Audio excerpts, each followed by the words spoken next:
Hello, I'm Frank Pullia, your host of Business Profiles, a community program bringing you real-life perspective from business and not-for-profit organizations. Our guests today are Walt Stephenson, Executive Coach for Braveheart Coaching from Calgary. Welcome to Thunder Bay. Thank you. David Farrell, Director of North Superior Workforce Planning Board, Executive Coach, and Consulting in Quality and Environmental Management Systems. Welcome. On my left, Madge Richardson, Executive Director of North Superior Workforce Planning Board. And Madge will give us a perspective on workforce development. So, Walt, you're here from Calgary, and today you were bringing your expertise and your perspective on coaching to the North Superior Workforce Planning Board, which is a not-for-profit organization. So in the context of our discussion today, can you give us your definition of coaching? And thanks, Frank. I appreciate very much being here and having the opportunity. Coaching is no doubt my passion. There's no question about it. This is what I love to do, and the people. To define it is probably the best thing to say about it is coaching is a partnership with people and with individuals and of course my clients, and it's really a thought-provoking and a creative process that inspires them to maximize the best they can be. It's really to get the best that a person can provide out of it, and the coaching process does So that. we're talking at the self-improvement level, the personal level, the person who wants to maximize their potential so that they can bring all the resources within the organization. So now I guess we had that discussion today to a large extent. We did, and coaching really cascades from really to every level of the organization when it comes right down to it. And it's an individual process, and it can also be a team process. I mean, it can be both, and it's an effective way to build teams, and it's an effective way to really to get management structures within organizations to be very effective and build them into a high-performing unit. Great. And David, you bring your perspective from consulting in quality and environmental systems. So how do we take empowering people at the personal level within the context of an organization? Because, we hear from companies that when they say that the human resources are the greatest asset, but many times the reality is that there's still a lot of focus on the bottom line, the return on investment. And people sometimes feel a little bit squeezed, and there's a lot of stress and expectations, and the human factor seems to be left behind. How do you balance the two? Good question. Thanks, Frank. It's kind of interesting when you take a point of view of the old style, and as times, as you mentioned, get tough, it seems like the leadership goes back to the old style, the old command and control. And I think we've all been on either side of that dynamic, and you know what? I don't like getting told what to do. And coaching doesn't. Coaching is a persuasive approach to it. So the idea is, let me put it this way.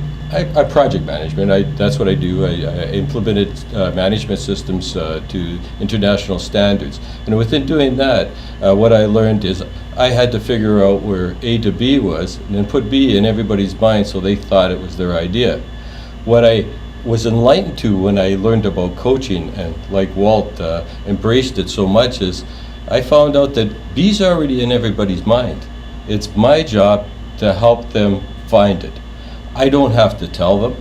Therefore, when they find it, it's their idea. And being their idea, you're what? 100% bought it instead of 20. Equate that to a return on investment. If you have your human resources or your staff engaged, motivated, giving you 100% or 80% versus 20%, the return on the bottom line is phenomenal. And that comes from the perspective that people want to give their best. It's a cultural perspective. So if we go from that premise that people want to give their best, they don't just want to show up at work and collect a paycheck. They want to contribute to a larger vision of what the organization is all about. So the way I understand it is once you can go and pull out that intrinsic motivation from people, they don't need to be pushed. But They're going to do their best. You've got a really good point, because I think, and it's not the people, I'm a systems guy, so I look at things more from a systems than a behavior point of view. And the system, if you look at it, we're North America. What do we, I call it John Wayne's dead. We're very much a hero society. You have to be the best at this, you gotta be a hero. You know, the rest of the world's learned a little different. They've learned that it's not about the individuals, it's about togetherness, which really relates to community. So what are we here for in the community is for the betterment of the community, not individuals to be stand above it. So coaching is that leadership style that fits in, that is supportive but directive in a way that you set an environment that it can be very creative, productive, adapt as you need to. The world's changing so fast, there's so many things to do it. One of the reasons we, as a board, decided that coaching could be one of those tools that we need to move into the new world, to be able to offer better services to our clients, to the community, to Thunder Bay and region, is that we had to be able to have all those good things, be able to adapt, be able to change, be able to be creative.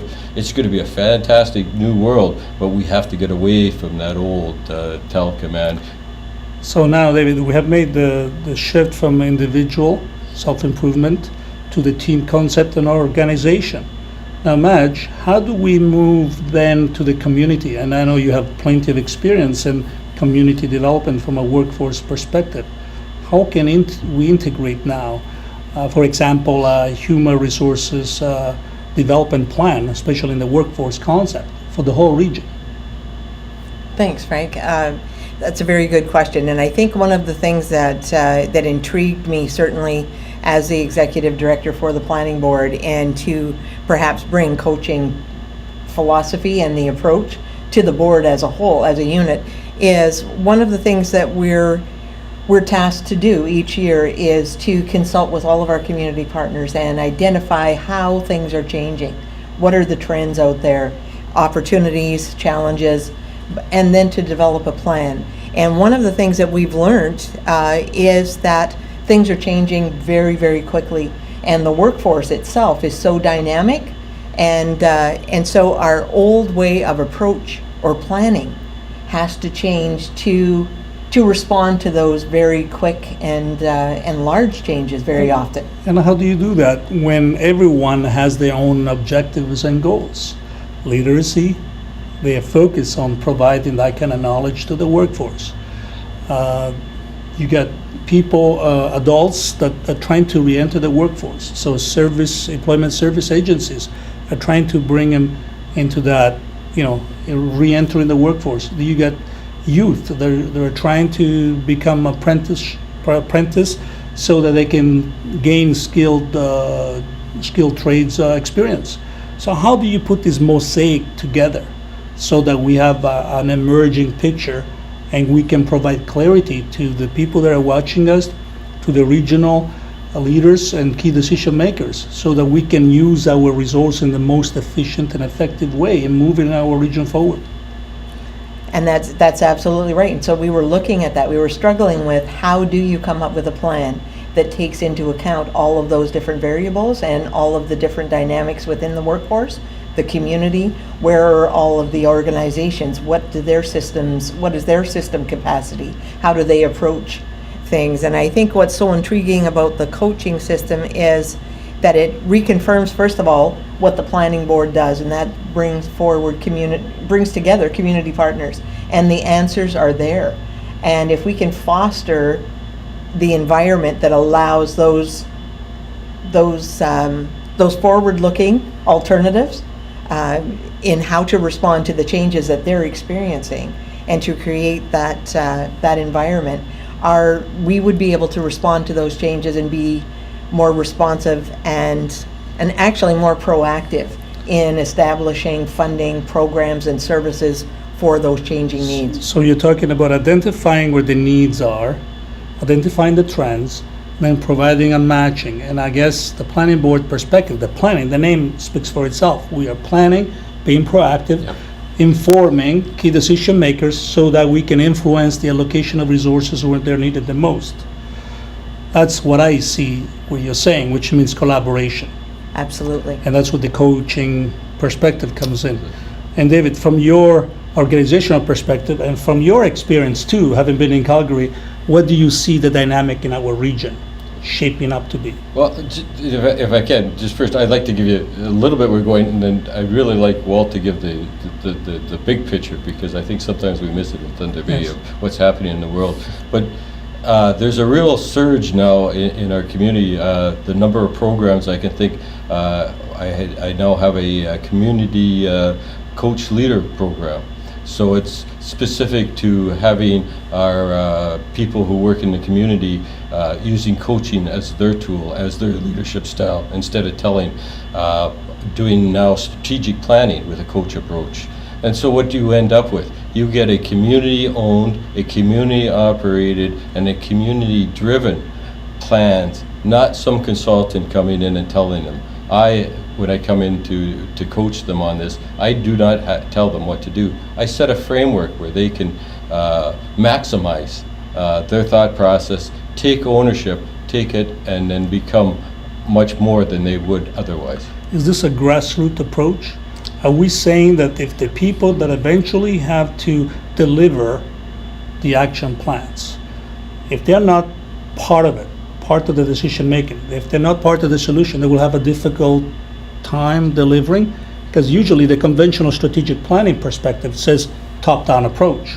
Are we saying you need to engage the grassroots so that they can not only find the solution together in collaboration, but also be able to implement? Because now they understand and they see the vision.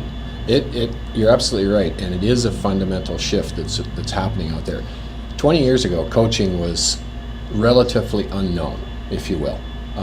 It was certainly something that happened, and there's been coaches around for a lot longer than 20 years. But in the business and the individual environment, over the past 20 years, it has really changed, and it's really become something that is really evolving. And I think what it has helped to do is build that grassroots approach, probably more than anything. The grassroots approach to the business, in a lot of cases, has grown out of the coaching mentality and that coach approach thinking. And I think overall, there's been a huge amount of work done recently about that return on investment you were talking about, and how do you know that you're actually getting a return for taking a coach approach to business. The numbers that are coming back are staggering. And the investment in coaching, and you're seeing ROI numbers that are calculating at 5, 6, and 700%, based on how much it costs to implement these programs inside of a company. Well, to me, that's pretty phenomenal numbers. And I think what the coach approach does in a business is it really sets the stage for the people to really be the business, like really be the business. They're the ones that get to be part of the whole process, right from strategic planning right through to implementation and the execution. Is that applicable to all type of organizations? It absolutely is. It absolutely is. And that's the really brilliant part of this.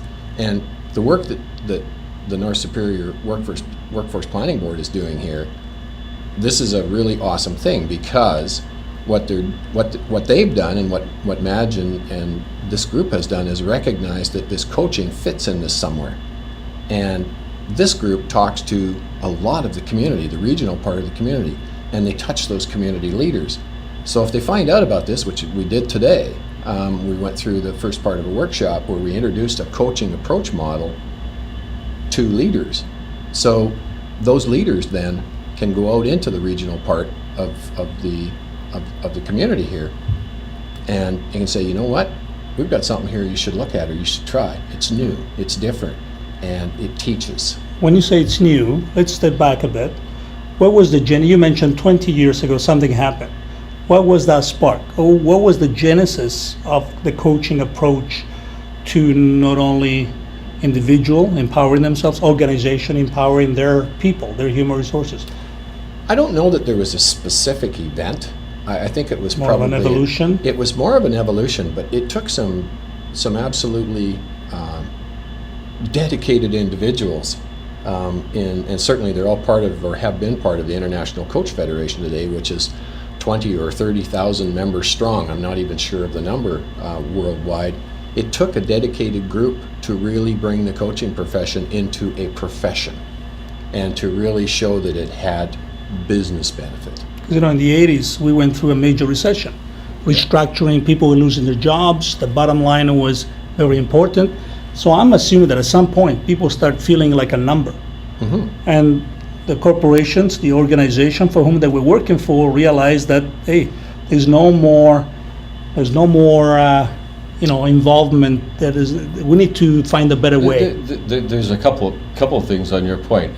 One of them being is, found out what companies are making the most money nowadays. They're the ones that are creative. They adapt, they change to meet the needs.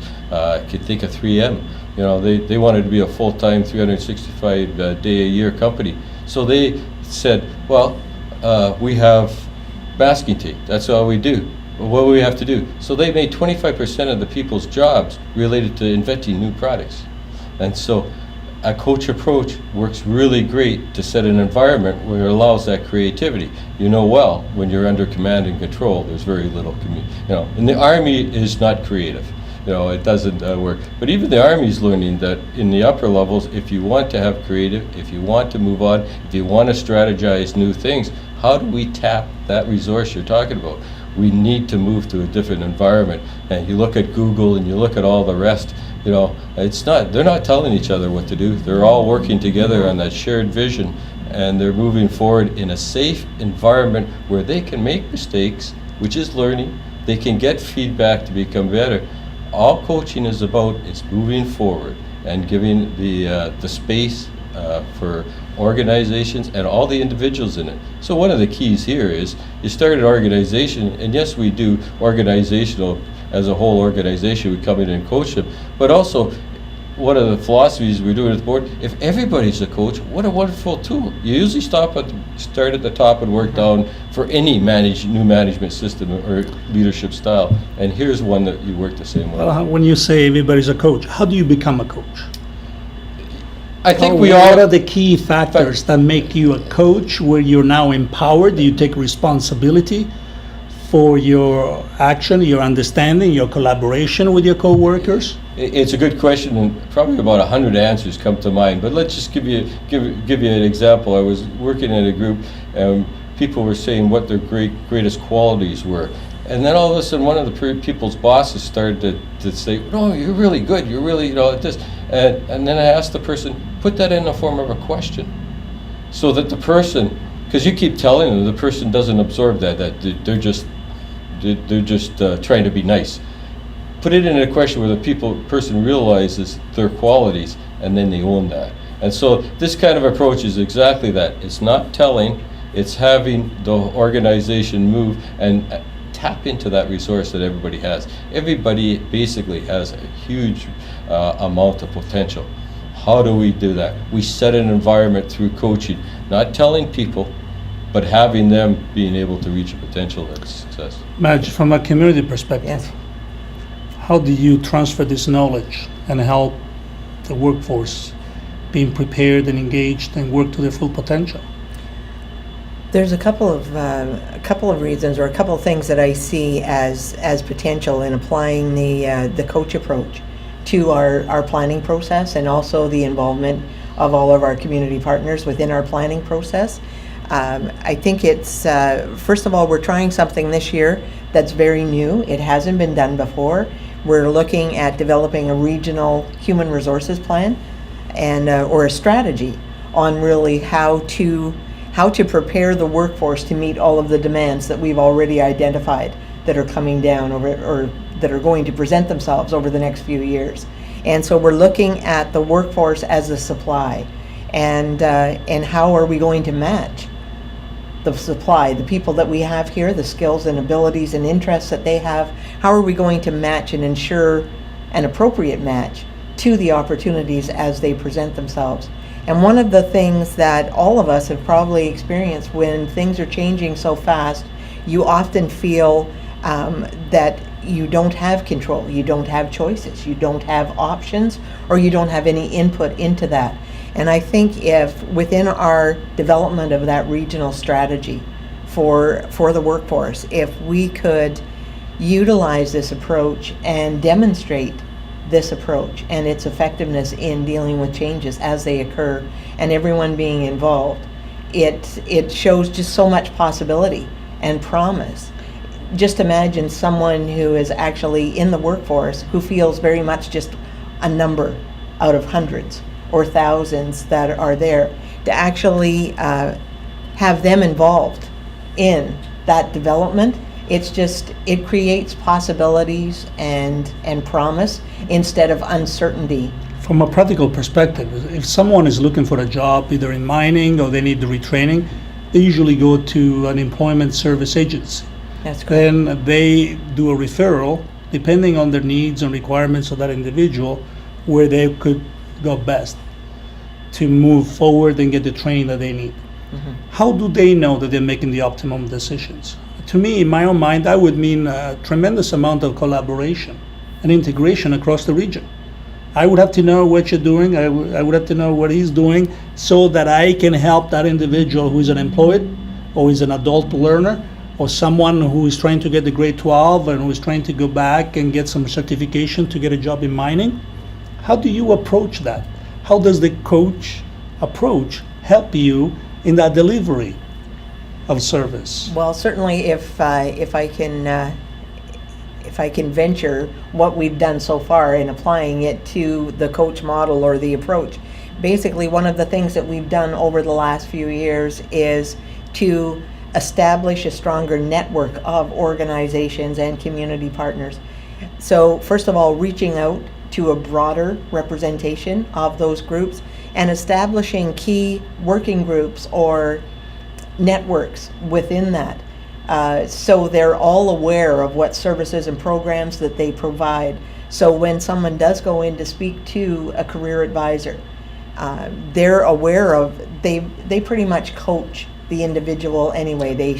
They ask them where they've been, where they would like to go, what will you need to get there, how can we pack your suitcase to get to the ultimate destination that you want. So they also coach, and they have that person involved in that process. So we as a planning board, when we're in a position to work with all of our community partners, we can ensure, so first of all, the career advisors have that coach approach on an individual level, and they're promoting that. We as an organization within the community can foster and create that environment at a different level, but as well just to enforce that coach approach and ensure that everyone is at the table in decisions that are going to really impact their future. Okay, well, Walt, I'm going to give you the last word. Given that you are our guest and you have plenty of experience in a different environment, maybe similar to ours, because it's energy driven. You come from Calgary, the oil sands. There's a tremendous need of bringing in labor force from outside. Now, the coaching, we want to pick your brains here. What perspective can you give us in Northwestern Ontario that we can adapt best practices from Alberta? Well, that's probably a lot longer question than we have time to answer. We got like 2-3 minutes left. Yeah, but I think that, what we're seeing, maybe I'd talk about this in terms of trends and what we're starting to see in the business world there, and this applies everywhere. The coach approach to business, or introducing coaching models within organizations, are really starting to gain a lot of ground. And the reason they are is just from what Madge said, was about, even the career coaches, where whatever level you take it to, the whole process of asking questions, this is really about learning how to ask really good questions that help people come up with their own answers. Absolutely. Because we talked at the beginning about absolutely intrinsic motivation. People want to give of their best. You do, and this introduces that right into an organization, and it can happen at all levels, right from the C-suite right down to the front line. It doesn't. Mm-hmm. It doesn't matter where. But what the coaching does is it provides the people. It provides the people with a voice, and it provides the organization with the input from the people. And with that, as Dave said something I think mentioned earlier, with strategic planning and as strategies develop, what better way to build a strategy than to have all of your people involved and on board? Mm-hmm. So what's alive and well out west? That's alive and well out west.